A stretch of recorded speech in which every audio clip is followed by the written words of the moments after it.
you can have an amazing looking website and fix your product imagery and videos, but if it, at the core of your product and your whole offer is just not solid, it doesn't really stand out in the marketplace, you can still make sales, but getting really good ROAS, that's just gonna be hard.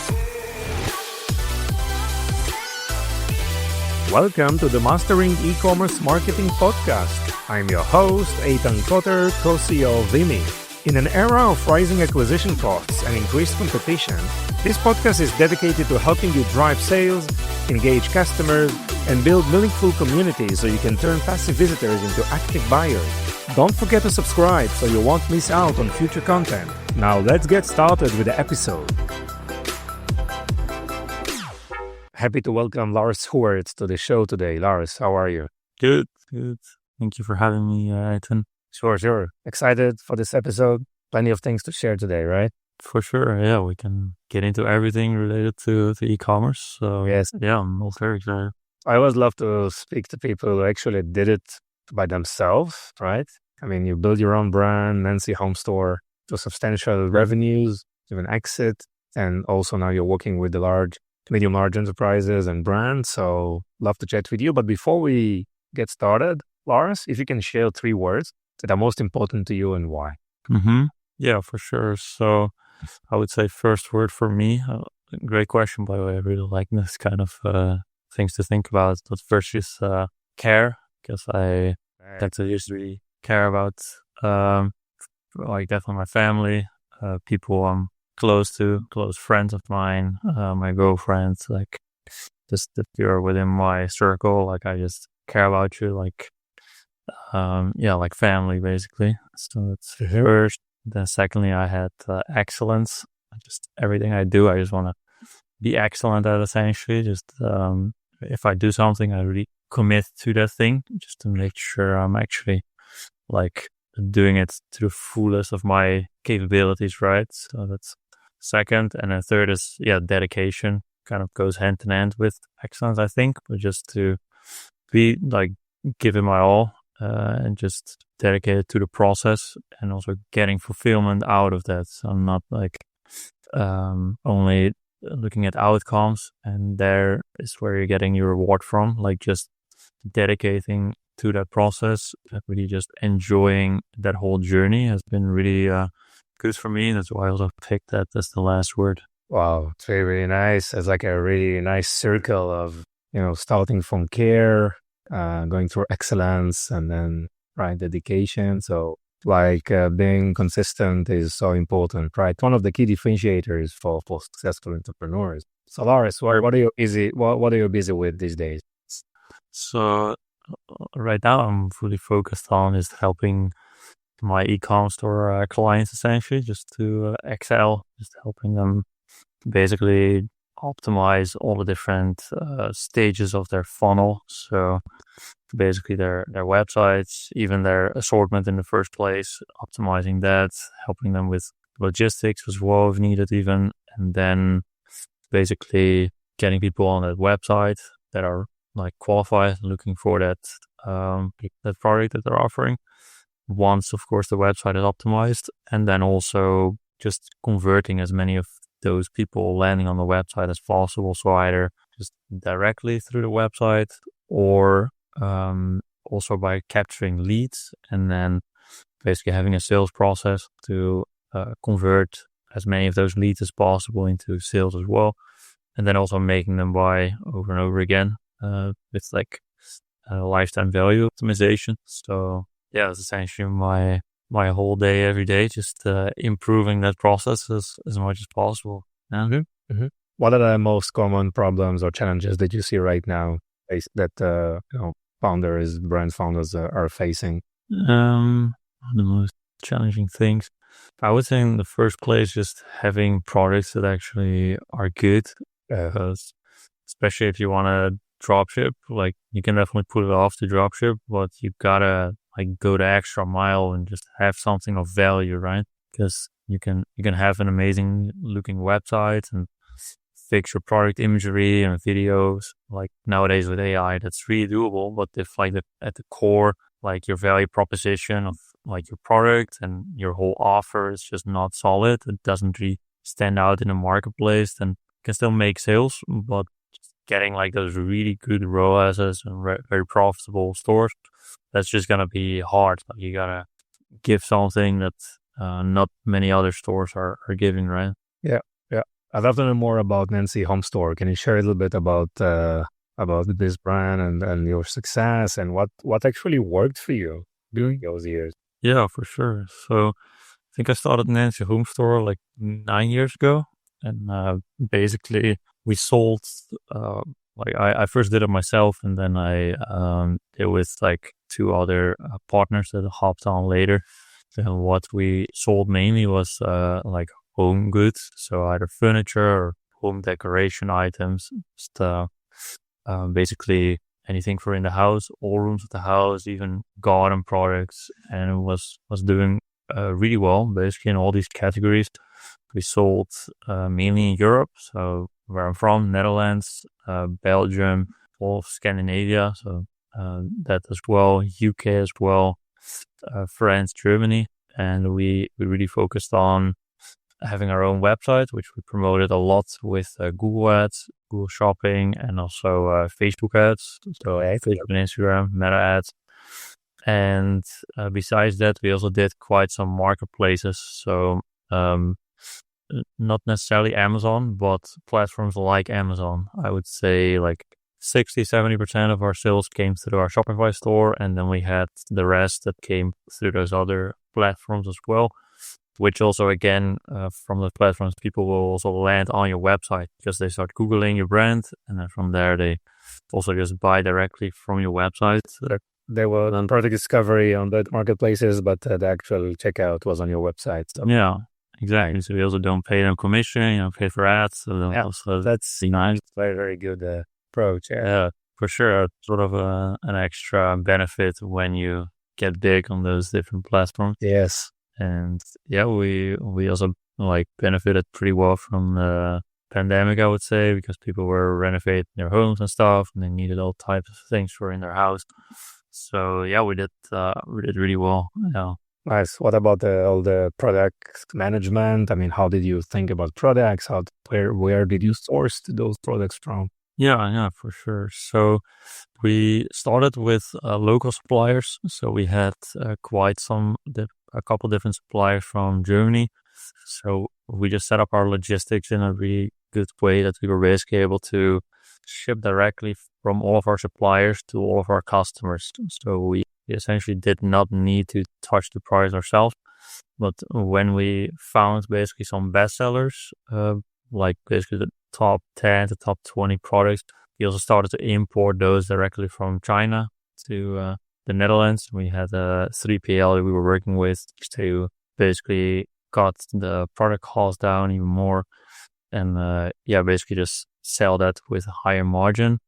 Looking back on it, I would not be sure if I would do that again, because it definitely brings a lot of headaches with it. I definitely learned a lot from it, of course. Yeah, and you mentioned that you were also working like in other countries, not just in the Netherlands. So you used that 3PL. The inventory was just spread across different countries, or everything was shipped from the Netherlands? Yeah, no, that's a great question. So there was one sort of issue as well with our own stock. Like the 3PL we were working with, they only had one location in like southern part of Netherlands. So shipping to Netherlands, Belgium, Germany, France was fine. Like shipping rates were still like pretty good. They had a good deal. But then if we wanted to ship to Sweden or Norway or Finland, then things got pretty expensive. So yeah, that was definitely a bit of an issue that we were facing, that we couldn't really offer our own products that were in our own warehouse to those countries essentially. So we tended to turn off those SKUs for those specific countries. Got it. Yeah, just to make it the business profitable, right? Because like free shipping and all doesn't work. It's most like a bigger items, right? So cost of shipping is considerable. Yeah, well, like they weren't like big furniture items. They all were sort of like IKEA type things, like in Boston. Yeah. So yeah, with DPT it was I think like €9 for shipment. like to Netherlands, but then for example, from our own warehouse to ship to Norway or Sweden or Finland, like it could be 30-50 euros. And like, wow, it's crazy. Yes, essentially different. So Lars, many founders out there like just obsessed with traffic and lead gen, right? But eventually, you need to have a site that is able to converge well. So what are the most common conversion killers that you see right now, with your customers? Yeah, for sure. So essentially, there's just a ton of things that should be in place on a website. I basically see sort of the same blueprint for most of the successful e-commerce stores out there I'm seeing. And it's mainly focused on creating a ton of value, perceived value, and a lot of comfort. So you basically got to have these two things, because if you don't have value, like I just mentioned, like having a good offer, a good product that people see value in, and then displaying it really nicely. Nowadays you can do that with AI, like the imagery and the videos. Then if the value is not there, then people aren't even going to think about buying, of course. First of all, just stores that don't really invest enough time into their imagery and their videos. I just think, especially with technologies of AI, it's just not very smart. Like, you just gotta put like at least a couple of days into that just to fix your assortment's imagery and just making that really appealing. And at the same time, not creating enough comfort. I also see a lot, for example, just having a lot of different contact options on the website, so that you're basically inviting people to contact you. That's just something I see work really well. If you even if they don't ever contact you, they still see that they can call you, they can live chat with you. Like, all these different contact options are just really trust builders in people's eyes. So yeah, and then of course, once you have those options in place, then also just having good follow-up, that you actually are able to close those people into sales. So basically just not being afraid of talking with people. That's something I see some people also kind of being allergic to in the e-com space, because they're like, I just want them to check out straight through my website. I don't want to ever talk with them. Like, you can do that, but you'll just miss out on sales, basically. So sure. Yeah, it's pretty common mistake as well, I would say. Yeah. So obviously the metadata, the content itself needs to be compelling, like, as you said, value-based, right? With enough creative and interactive media, like videos, interactive videos, and obviously good pictures, great pictures. Content itself, which converts the value, right? That's very, very fundamental. Having these communication channels, like in a chatbot, right? The ability to fill out a form, to get quick response, just to make it more a communication. Yeah. Also, from other contact option, request a callback is actually really powerful as well. So that's the callback, guys. Yeah. Nice. And always get someone to call back, right? At a reasonable time. Exactly. That's important. And in terms of the acquisition, what do you see? How do you bring traffic to e-commerce website these days? What's working? Mm-hmm.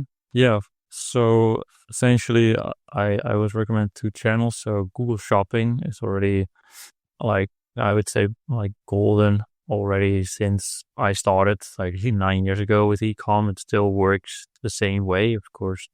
How sorry to interrupt you, works both organic and also sponsored, right? Yeah, or organic, even in free things. Yeah, you can get free sales from it as well. It's not really scalable, of course, but yeah, for sure. Like, always, just make sure to turn that on.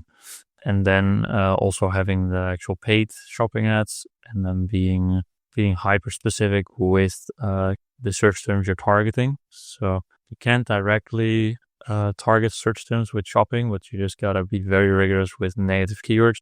That's just the first traffic channel I always recommend to start with if your product has good search volume. And then secondly, it's meta ads. With the meta, there's basically 3 different creatives. So there's video ads, static image ads, and then catalog ads. All 3 work. Just gotta test a ton of different creatives, test different targeting methods, lookalikes, interest targeting, and eventually when you get to 200 plus tracked orders, you can also go to broad targeting. So those two channels I would always stick with. Like you can try like dozens of different ad platforms like TikTok, like whatever, but like those two always just get the highest ROAS in my experience, Google and Meta ads. The Meta ads is obviously is getting more expensive and more competitive, and the algorithms is changing, right? So can you just share a few details about that? A lot of transition to AI, and let Facebook or Meta decide, about targeting, about creatives. What are your thoughts on this trend? Yeah, no, definitely. Yeah, same with Google, same with Meta. They're using more and more machine learning. Yeah, but actually, it's really good. The machine learning that they have, like when you have some purchase history, you have conversion data, then at some point, Facebook just knows who your customer is essentially, and they can just find them for you and serve your ad to those exact people. So CPMs, yeah, they are rising, especially like the last month. It was Black Friday and stuff. It's like these CPMs of like $100, $200, but they can charge those CPMs because like the ads are basically just bringing in a good ROAS for people generally. So that's mostly the only thing I always look at. Like I also do look at like conversion rate, CPM and stuff, but the North Star metric is always ROAS. And sure, if you get a 10 ROAS, like 15 ROAS on your ads, like if it's a bit more low ticket and you have good margins, even 4 or 5 ROAS can still be very profitable for you. So then like you can just scale it, right? And yeah, with machine learning, they just get better and better at finding your customers. So with Facebook, you can definitely test a bit more automated campaign as well, like the Advantage Plus. Definitely very solid at this point to also run for getting a ton of sales in. Yes. How many campaigns you usually run on Meta just, for testing, for A/B testing, and, how many kind of creatives you usually run, for some kind of for clients? Yeah, that's a great question. So depends a bit on like the objective, how quickly they want to scale, what the budget is, of course, as well. But essentially, I would say testing budget between $50 to $100 a day. If they're a bit tight on budget, you can even start with like $30 a day just to test the waters, essentially. I would say that the more budget you have available, the quicker you can get out of the testing phase. But and it also depends on the product price, of course. Like if you sell a $200 item or a $2,000 item, then for a $2,000 item, you'll need to spend quite a bit more money to make your first sale. So that those are the things to definitely keep into consideration.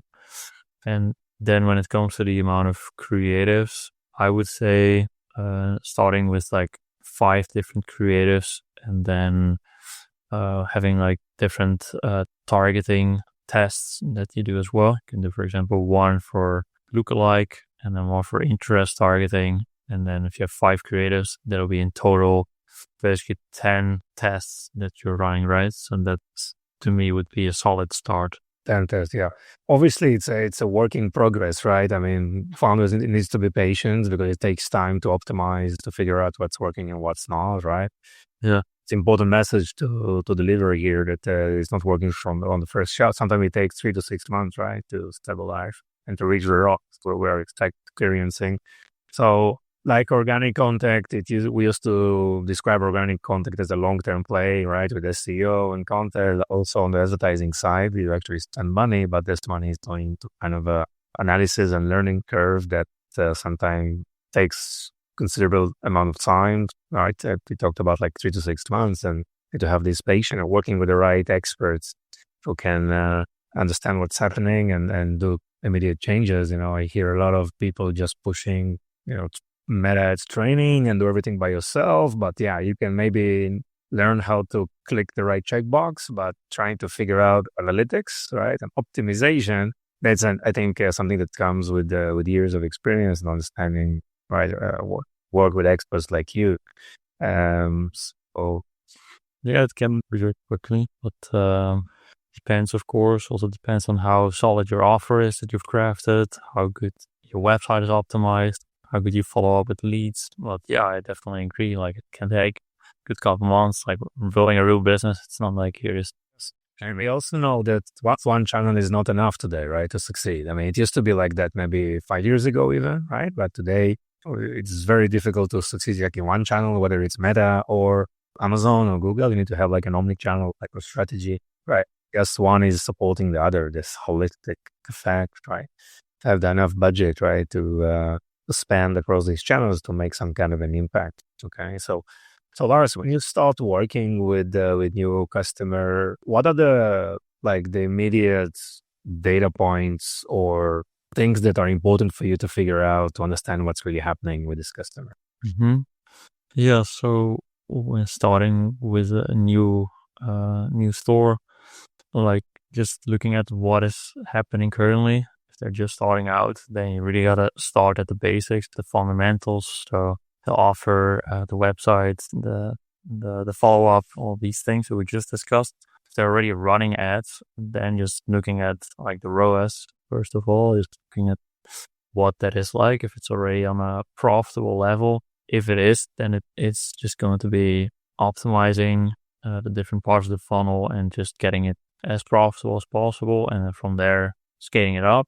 And if it's not profitable yet, then basically still you just got to optimize all the different parts of the funnel, and then from there just a first objective is to just get that ROAS to be on a profitable level that like the store owner is good with, like it's comfortable. They're keeping a good margin basically after ad spend, after cost of goods, shipping, etc. And then from there scaling it up. But yeah, first is always just looking at the fundamentals of the business and seeing how it's converting at the moment already. And then from there, yeah, you're able to plug the holes and basically get the low-hanging fruits done. And then from there, just scaling the campaigns when possible. Mm-hmm. Mm-hmm. Yeah, makes a lot of sense. What about product assortment? What are your thoughts on this for like longer term success of brand? Mm-hmm. Yeah, definitely. I recommend having a unique assortment. Like you can still get away with drop shipping from pretty common suppliers, but for like the best longevity, also just building up enterprise value. Also from personal experience, I definitely recommend to just put a lot of effort into that to just have a very unique offering. So if you can, then just your own designs even. So it doesn't mean you need a ton of stock. Like I even have stores I work with that have their complete like own products, and they still sort of half drop ship it because they just order it in in Asia whenever an order has been placed, basically. So they don't keep any stock themselves. They just have a lead time of like 2-3 months, and they have a really good shipping line with their supplier. That way still deliver their own designs without having like thousands and thousands of inventory value. Got it. Yeah, can you believe that the brand over the years need to expand their product line, or they need just to focus on the high runner and just for just expanding assortment. I think that's always good. Just focus on products that are already selling well, maybe having like a new variation of that product, and you can just push that to the past customers even of that sort of previous version of the product. Expanding into different categories, like related to the current category you're selling, just to sort of expand the amount of options you give people and just being able to capture more customer demand. Yeah, for sure. Like once you guys have a winning formula, just keep expanding and keep growing the business that way. Is it? Lars, where do you see AI being really used and makes a difference, whether in cost or time, in the various aspects of the brand's, overall business? Mm-hmm. No, that's a great question. When it comes to AI, nowadays, definitely already with the imagery and videos, thankfully, there's no sort of excuse anymore to make your e-commerce brand look like a multi-million-dollar brand already. Like basically, you can match all your largest competitors in terms of imagery and videos already with all these different AI generation tools. So that's first of all like revolutionary. Also, you never have to do a photo shoot anymore. Like you can just fully do it with AI. Like maybe it might be slightly better still right now, but like it keeps improving, so it'll get more and more realistic every year, every month. Huge progress already. Yeah. So that's, I would say, a big disruption. Same with copywriting. You just give like Claude, I like pretty well for copywriting. Okay. So if you just put like past copies for ads, for example, like primary tags and headlines, if you put those successful ones that you used in the past, you put them all into Claude, and you just tell Claude, like, just write similar copies like this. We give it some like principles to stick by, and it can write really like well converting copy for you, honestly. So that just takes a lot of time out of your hands as well. I would say you don't really need that anymore. Same for like SEO content. You can use it for as well. Those right now are the main sort of use cases I'm seeing. Maybe even for like coding, like you can use it, of course, as well already. That'll only get better and better too. I would say those are the main things, but still at the end, like the sort of human needs to put everything together, make sure it's all looking good. So I don't really see it being a threat in any way, honestly. I see it just as sort of helpful tools for like good entrepreneurs. Mm-hmm. Yeah, interesting. How do you use AI in your business on the agency side? So also for like for stores that we're working with in these use cases. For my own business, how do I use AI? Not too much yet, I think, honestly. Maybe I should do it more. Yeah. No, I mean, it's good. I mean, AI is great, but it also removes a lot of responsibility for our brains to work, right? I mean, that's also our brain to something or someone else. I think it's, there's some place we need to stop, right? And just keep the creativity on our side, of course. So if we try to do a quick summary, Lars, I mean, if you need to consult and give some tips for brands, how they want to give them some piece of advice, how to grow faster and smarter, let's say in the next 6 months, what are the main things you need to focus on? Yeah, definitely. So I would say like we talked about, like one of the pitfalls, just wanting to over optimize everything from the beginning. Like definitely in the beginning, if you're like a starting e-commerce store owner at this moment, just invite people basically to contact you and basically convert them like from a lead into a sale that way, especially when starting out.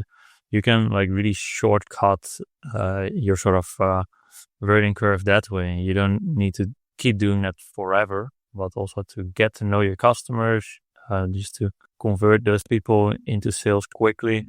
You can start with a very low advertising budget and just that way have a guaranteed higher conversion rate. Basically, if you just do it like that, like you get those people in and you just make sure that you follow up with them properly, then like that, I would say is just one thing that for a starting e-commerce store is really good advice, just to sort of make your first sales. If you're already doing pretty well and just want to further scale, then I would say just never sort of get lazy with your current funnel. So all the different stages, right? So do not only focus on marketing, because you can probably also improve your conversion rate of your website can still improve your offer probably. So always be on the lookout for competition as well, see what they're doing, and just never get comfortable. So don't overuse AI too much, to keep thinking for yourself regarding like your brand. Keep doing research, and also leverage past customers to buy from you again. Like in my store, like we never really did like any sort of follow up or any win-back campaigns. Looking back on it, like we had a database of I think 70,000 customers, and he never really sent out any campaigns or everything on the retention side. Oh, no efforts. Oh no. Like if I had all that knowledge now that I didn't have then, I would have had so many like free sales. So if you already are established, you had at least a couple thousand people in your database, then for sure, like if you're not making at least, I would say 10-20% of all your revenue from email and SMS, then just get on that and just capitalize on that opportunity as well, because it's essentially free sales. Interesting. So if you look at the marketing budget of brands, obviously they have the staff, right? And sponsoring content like, advertising, paid media. How much of the marketing budget should go to like advertising? Different stages of the business. So the percentage of advertising budget and in terms of their full budget of... In terms of the marketing budget, let's say. When you do advertising, yeah, I would say like 80-90%, and the rest I would put on email and SMS campaigns. Wow. Okay.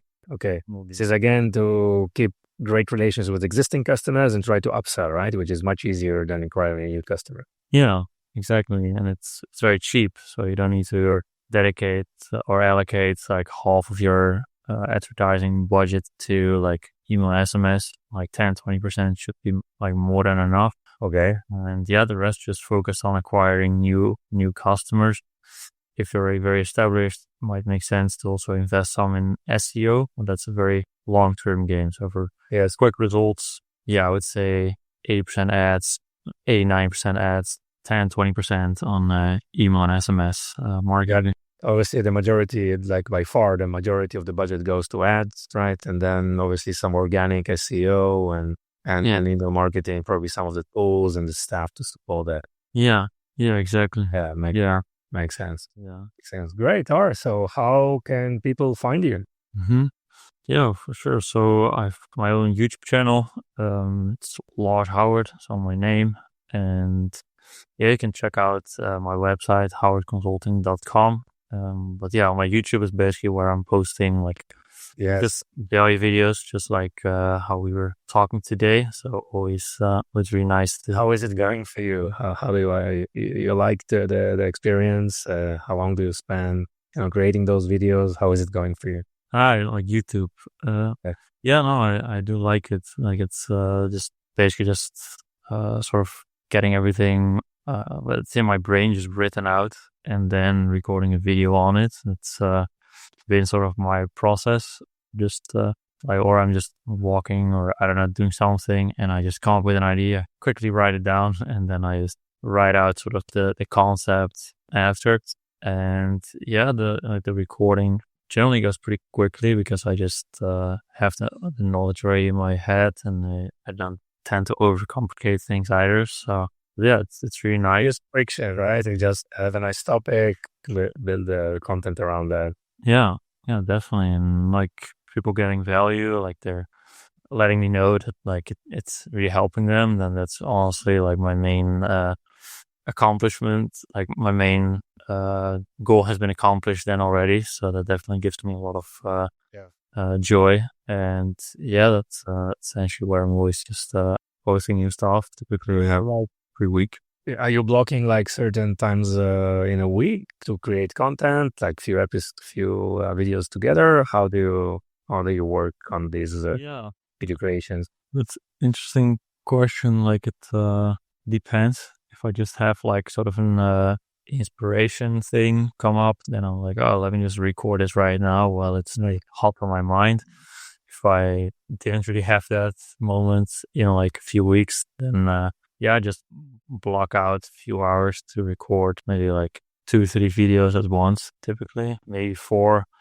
And I just spread them out a bit to upload them on YouTube essentially. But I like to sort of keep it a bit organic, not too forced, so that like whenever I feel like I should make this video, then I make it instead of just forcing myself to sit down and come up with something that for me at least doesn't work like amazingly well. Yeah. Great. Lars, anything else you want to add? Not really. Just great to converse about all these different subjects, and honor to be on your show, man. Sounds good, Lars. Wishing you all the best. Thank you so much. Thank you. Nice day. We'll talk soon. Thank you for listening to the end of this episode. If you found this episode valuable, please subscribe so you won't miss any of our future content. And if you could share this with just one person, it would make all the difference. Are you looking to accelerate your sales with the power of shoppable video? Explore Vimy, the video commerce platform that includes live shopping, shoppable video, and social commerce capabilities. Visit Vimy at www.vimy.net, that's VIMMI.net, where you can start with a free-for-life package. We appreciate your support and look forward to bringing you more valuable insights in our next episode.